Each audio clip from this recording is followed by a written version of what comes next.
Musab voice کے معزز ناظرین السلام علیکم۔ تو آپ سے گزارش ہے کہ ویڈیو کو آخر تک دیکھیں، شکریہ۔ تو چلیے دوستو شروع کرتے ہیں۔ سفر حضور اکرم نے اس عہد یعنی حلف الفضول کو بہت پسند فرمایا۔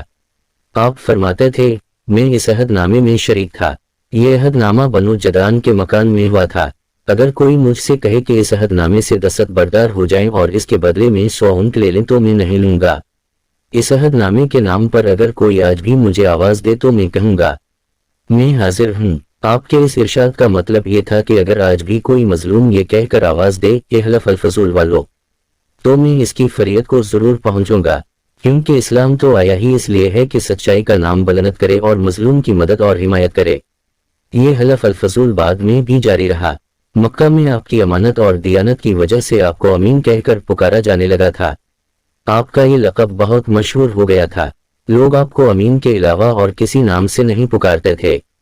انہی دنوں ابو طالب نے آپ سے کہا کہ بھتیجے، میں ایک بہت غریب آدمی ہوں اور قحط سالی کی وجہ سے اور زیادہ سخت حالات کا سامنا ہے۔ کافی عرصہ سے خشک سالی کا دور چل رہا ہے۔ کوئی ایسا ذریعہ نہیں کہ اپنا کام چلا سکیں اور نہ ہماری کوئی تجارت ہے۔ ایک تجارتی قافلہ شام جانے والا ہے، اس میں قریش کے لوگ شامل ہیں۔ قریش کی ایک خاتون خدیجہ بنت خویلد شام کی طرف اپنا تجارتی سامان بھیجا کرتی ہیں۔ جو شخص ان کا مال لے کر جاتا ہے وہ اپنی اجرت ان سے طے کر لیتا ہے۔ اب اگر تم ان کے پاس جاؤ اور ان کا مال لے جانے کی پیشکش کرو تو وہ ضرور اپنا مال تمہیں دے دے گی، کیونکہ تمہاری امانت داری کی شہرت ان تک پہنچ چکی ہے۔ اگرچہ میں اس بات کو پسند نہیں کرتا کہ تم شام کے سفر پر جاؤ، یہودی تمہارے دشمن ہیں، لیکن حالات کی وجہ سے میں مجبور ہوں، اس کے علاوہ کوئی چارہ بھی تو نہیں۔ یہاں تک کہہ کر ابو طالب خاموش ہو گئے۔ تب آپ نے فرمایا ممکن ہے وہ خاتون خود میرے پاس کسی کو بھیجیں۔ یہ بات آپ نے اس لیے کہی تھی کہ سیدہ خدیجہ رضی اللہ عنہا کو ایک بااعتماد آدمی کی ضرورت تھی اور اس وقت مکہ میں آپ سے زیادہ شریف، پاک باز، امانت دار، سمجھدار اور قابل اعتماد آدمی کوئی نہیں تھا۔ ابو طالب اس وقت بہت پریشان تھے۔ آپ کی یہ بات سن کر انہوں نے کہا اگر تم نہ گئے تو مجھے ڈر ہے وہ کسی اور سے معاملہ طے کر لیں گی۔ یہ کہہ کر ابو طالب ہٹ گئے۔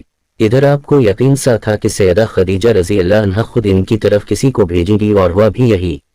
سیدہ خدیجہ رضی اللہ عنہا نے اللہ کے رسول کو بلا بھیجا، پھر آپ سے کہا میں نے آپ کی سچائی، امانت داری اور نیک اخلاق کے بارے میں سنا ہے اور اسی وجہ سے میں نے آپ کو بلوایا ہے۔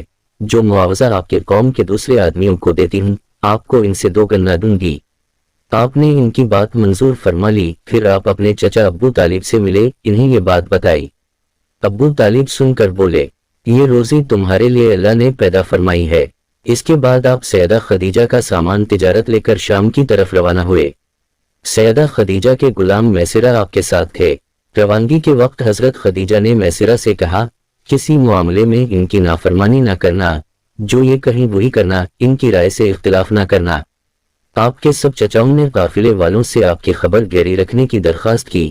اس کی وجہ یہ بھی تھی کہ ذمہ داری کے لحاظ سے یہ آپ کا پہلا تجارتی سفر تھا، گویا آپ اس کام میں بالکل نئے تھے۔ ادھر آپ روانہ ہوئے، ادھر آپ کا معجزہ شروع ہو گیا۔ ایک بدلی نے آپ کے اوپر سایہ کر لیا، آپ کے ساتھ ساتھ چلنے لگی۔ جب آپ شام پہنچے تو بصری شہر کے بازار میں ایک درخت کے سائے میں اترے۔ یہ درخت ایک عیسائی راہب نستورہ کی خانقاہ کے سامنے تھا۔ اس راہب نے میسرہ کو دیکھا تو خانقاہ سے نکل آیا۔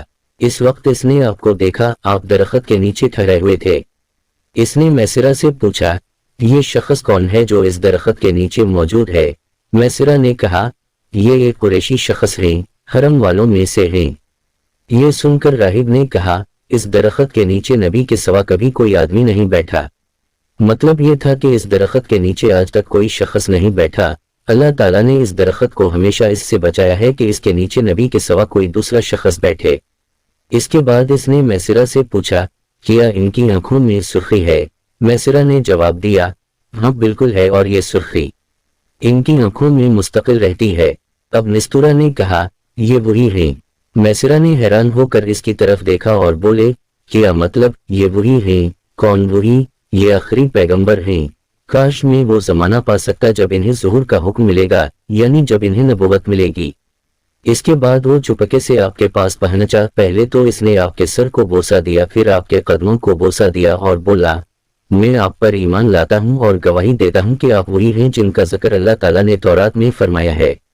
اس کے بعد نستورہ نے کہا کہ محمد میں نے آپ میں وہ تمام نشانیاں دیکھ لی ہیں جو پرانی کتابوں میں آپ کی نبوت کی علامتوں کے طور پر درج ہیں، صرف ایک نشانی باقی ہے، اس لیے آپ ذرا اپنے کندھے سے کپڑا ہٹائیں۔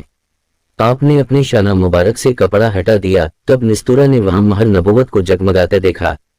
وہ فوراً مہر نبوت کو چومنے کے لیے جھک گیا، پھر بولا، میں گواہی دیتا ہوں کہ اللہ تعالیٰ کے سوا کوئی عبادت کے لائق نہیں، اور میں گواہی دیتا ہوں کہ آپ اللہ تعالیٰ کے پیغمبر ہیں۔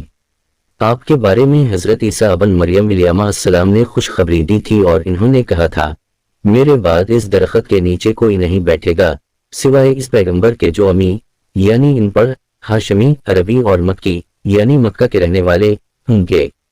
قیامت میں حوض کوثر اور شفاعت والے ہوں گے۔ اس واقعے کے بعد آپ بصری کے بازار تشریف لے گئے، وہاں اپنے مال فروخت کیا جو ساتھ لائے تھے اور کچھ چیزیں خریدیں۔ اس خرید و فروخت کے دوران ایک شخص نے آپ سے کچھ جھگڑا کیا اور بولا، لات اور عزی کی قسم کھاؤ۔ آپ نے فرمایا، میں نے ان بتوں کے نام پر کبھی قسم نہیں کھائی۔ آپ کا یہ جملہ سن کر وہ شخص چونک اٹھا،